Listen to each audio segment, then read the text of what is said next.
from my point of view, is there are three things you could teach a young musician, somebody who want to become a musician. One is music theory, and it's very useful for pan because pan is an orchestral music. One is, what do you say, learning by ear. In other words, you hear this song, you like jazz, maybe a bit more difficult for jazz, but you like Adele, you like whoever, you could figure out how to play it. So you have your little instrument and you could play it for your friends. Right. And the third thing is improvisation. And once you could improvise, even at a simple level, you could jam. Right. You know, you walk with your keyboard, I walk with my quattro, and we could do something. we could do something, and that way we can get the visceral pleasure of playing, of performing music. And that's a direct pleasure. It's like all of the sensuous pleasures we get from being human.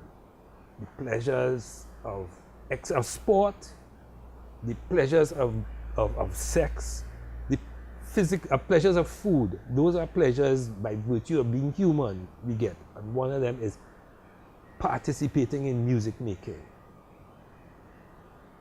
So what I think all those steel bands should be focusing on is to teach people to play by ear and to improvise. I think really and truly that not even calypso or soca, but pan is our best product to really market and export from Trinidad and Tobago. No, but people For know, me personally. Yeah, no, people have always said that. But I don't see us, for whatever reason, embracing it to the level that it should be. If the government have to put millions of dollars every year, and the day, as happened this year, they say, boy, things tight, can't put it, everybody pull up their hands and say, well, tough luck, you're done. That means that those millions of dollars are life support. And that is a sad way to be, because as I said earlier, when pan was king, very few people earned $1 from it, intended, hoped, or even dreamt of earning $1. When you play football as a teenager, nobody expects to be Dwight York or Russell Latapy. You play it because it is a pleasure to play, and you line with your friends, and you win your match, you're feeling a king, and you lose, we had a good match, and you could cuss and quarrel and so on. And that was the pleasure. And that's what pan was like. And now to think that everybody have to be a professional, that is madness. You know, we have to find a way to make it once again a pleasure, because we can't pay everybody. I agree. I see a lot of young people in pan, and I think it's primarily because of the school panorama. Yes. The school panorama, I think, is what is sustaining us in terms of pan in the short term. Having people stay in pan long term is going to be a little different. We talk pan, yes, and this is the country of pan and the land of pan. But the people who will go and listen to pan is getting smaller and smaller. Yes, and more and older. Correct. You go in a pan yard and the average age is above 55. And that's in the departure lounge. I mean, I hate to put myself there, but I'm in the departure lounge, and I am the kind of person you see in there. I'm on the young end of the spectrum, which is madness. Now, a lot of steel bands are aware of that, and they try to bring in the youth. They have youth bands, you know, Exodus have Exo Cubs, Renegades, the more progressive and the ones concerned about passing the baton have their youth bands. But I think, and this is where my opinion diverges from a lot of people, I think they're going down the wrong road. And the reason for that is that they're using what I always say is a tried and failed method. They focus exclusively on music theory, on the Royal School of Music. And the reason why I say it's tried and failed is because generations of Trinidad women mainly were taught piano Saturdays. They do your arpeggios and your scales. And the last day of the last lesson was the last day they touched that piano. Correct. Improvisation can be taught, the rudiments or the things. In terms of generally learning instruments, we're learning music. I have found that if someone comes to me to learn to play, and I start them off with all the technical jargon, this is C and this is F and this is where it is on the paper and that sort of thing, it turns them off quickly.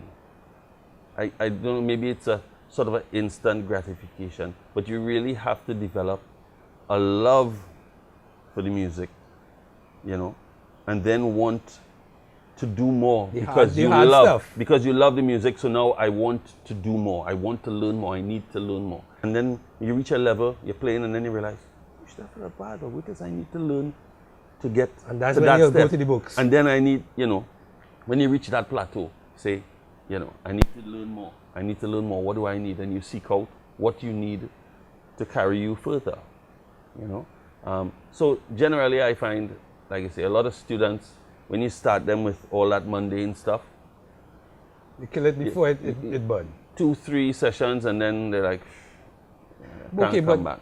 I gave a talk sometime in February, and I was able to show the hundreds of college bands in the US that have who are hungry for information. So beginners which plan little exercises of the kinetics, the history, the improvisation, and so on. I think a curriculum with, of course, the links to the documents and so on, I think that could be hugely popular globally. Because PAN, we are the hub of a vast network. We ought to be. And that's why every time we fall down, it hurts so much. Because instead of leading the way, a lot of times we just seem to be in shambles all the time. You know, and other people are running with it, are picking it up. If you go online, you will see a lot of PAN directors and so who have come down here, Marco, document the thing, go up, and they have little videos on their PAN ensembles and everything, and they put their information out there. They put it out. But where are our people putting the, if you will, the correct information out there, you know, and we're not there. You know, you would see these steel bands all over the world, and they, as you say, they put up their little YouTube thing. And what is interesting to me is that whereas they could do anything with the instrument, they always fall back on calypso.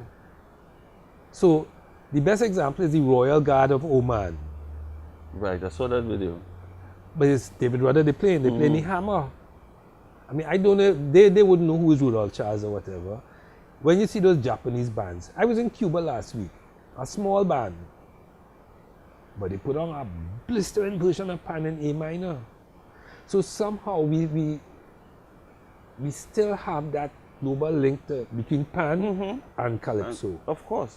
And you see, you must have, every music has its canon, if you will, you know. I mean, you can't say you're playing jazz and you never listen to a Miles Davis or a Coltrane or even a Louis Armstrong, whatever. You know, I mean, there's certain things you have to kind of know, and then you can do other things with it, but you still have to kind of know, you know. So like I say, PAN in A minor is big.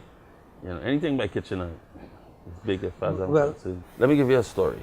In 1997, I left Trinidad to go to Florida to study with a musician called Jeff Berlin, one of the top bass players in the world. He had a school called Players School of Music. And when I landed there, first day of ensemble class, he says, well, we want to welcome Mikey, he's from Trinidad. Mikey, what kind of music do you guys play in Trinidad? I said, well, we play calypso and soca.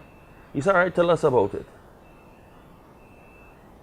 And I get quiet because people abroad are accustomed discussing music.